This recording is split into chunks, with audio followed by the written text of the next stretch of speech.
Hello guys, जय Jagannath. Welcome back to my YouTube channel. जदि भिडियोटी भल लगे चैनल को लाइक करेंगे, शेयर करेंगे, आउ चैनल को सब्सक्राइब करने। फास्ट आम नहींचे राइस, आम 1.5 केजी राइस नहींचे। राइस को भल भाव में बाछि नहींचे, जेहेतु तादेह किसी भी अलिया थाए तो से आम भल भाव बाछि नहींचे।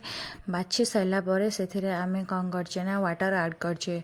पानी भल भाव दे सारापर भिजेकी अध घंटा कि छाड़ीदेवा कि छाड़ीपा एथिपाई कि चाउलटा आमर भल भाव फिटिଯିବ।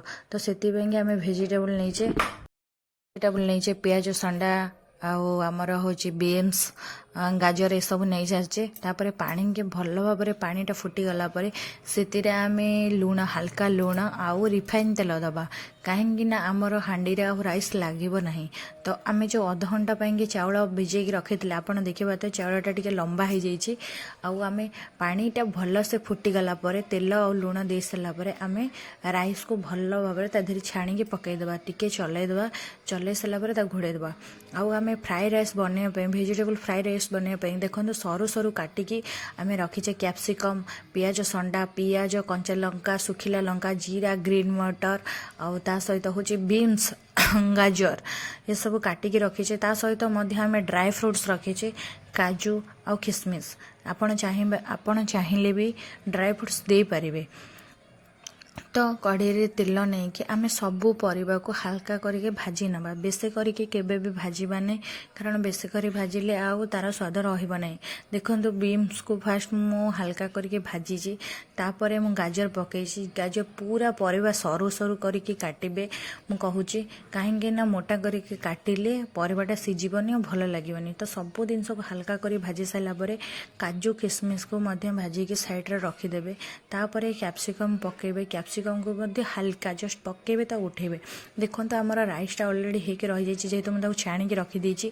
तो तेल देइछि, तेल गरम होला परे जीरा देइछि, सुखिला लंका देइछि, आ पियाज सहित भी कंचा लंका मु देइछि। आपण माने चाहि पाइले कंचा लंका दे परिबे, चाहिले भी न दे परिबे। तो भाजिकी जे सब परिबा रखिथिली सबू परिबा को मु दे दीची। देखो सबू परिबा को भाजिकी रखी जो सबू परिबा एका संग दे दीची। और पियाज संडा मु भाजी नथिली, एथरे पियाज संडा कंचा ऐड हबो। ता सहित ड्राई फ्रुट्स भी देइची। ड्राई फ्रुट्स दे सारा परे राइस को ऐड करूची। राइस को ऐड कर सारा परे देखो राइस को ऐड कर सारा परे जेहेतु आमर भेजिटेबल तले रही जाइए, तो आम राइस को कौन करवा ना भल से मिक्स करवा। मिक्स कले ही आमर भेजिटेबल और राइस पूरा मिक्स हो।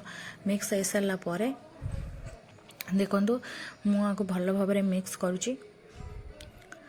मिक्स कर सारा परे गैस रो फ्लेम को कौन करेंगे ना पूरा सिम करदे, कहीं ना हाई रे रखिले कि मीडियम रे रखिले तले लगी जाई पारे। तो एबे भल भाव मिक्स होगा। मिक्स हो सारा परे से आम 2 चम्मच सोया सॉस दबा हाल्का कलर पाई। बेसी सोया सॉस देबेनी, 2 चम्मच हाल्का करके सोया सॉस देबे। सोया सॉस दे सारा परे स्वाद अनुसार लुण देबे। लुण दे सारा परे एथरे मो घिया ऐड करिछि। आउ आपण माने भी चाहिले घिया भी दे परिबे, न चाहिले भी दे परिबेनी। एथरे मो अमूल घिया देइछि।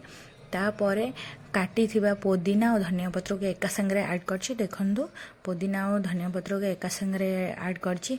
एबे हमर देखंतु एबे हमर फ्राइड राइस टी रेडी हो जाइछि। आपण मानके वीडियो टी केमिति लागिला कमेंट बॉक्स